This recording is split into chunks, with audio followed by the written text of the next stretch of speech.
તો આને કહેવાય સર પ્રવાહ સંવેદિતા. તો પ્રવાહ સંવેદિતા એટલે શું થાય? NBA ડિવાઇડેડ બાય K સમીકરણ 1. વોલ્ટેજ સંવેદિતા એટલે 5/V. આને કહેશું આપણે વોલ્ટેજ સંવેદિતા.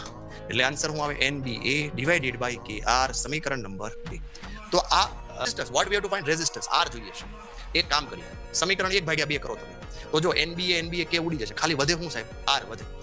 સમીકરણ 1/2 કરીએ તો અહીંયા લખીએ આપણે કે પ્રવાહ સંવેદિતા ના છેદમાં શું આવે? વોલ્ટેજ સંવેદિતા.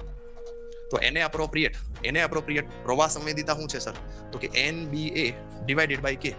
આને ઊંધીનું કરી નાખો વોલ્ટેજ સંવેદિતાને. તો NBA છેદનો છેદ ક્યાં જશે? અંશમાં, KR. તો હવે ઉડાડો NBA K.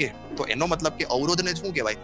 આ બેનો ગુણોત્તર કહેવાય. અવરોધને જ આ બંનેનો ગુણોત્તર કહેવાય. તો પ્રવાહ સંવેદિતા આપી છે, કેટલી આપી છે? 5 ડિવિઝન પર મિલી એમ્પિયર. જો બરાબર. તો 5 મિલી એમ્પિયર છેદમાં છે, તો 10⁻³ આમ લખવાનું, 5 મિલી એમ્પિયર. ઓકે. અને 20 ડિવિઝન, તો 20 તો નીચે જ આવશે વોલ્ટેજ. તો આને સોલ્વ કરો, ઉપર જાય તો 5000 ઉપર થઈ જશે, 10⁻³ ભાગ્યા 20 કરો, જોઈએ સોલ્વ. 500/2 કેટલા થશે?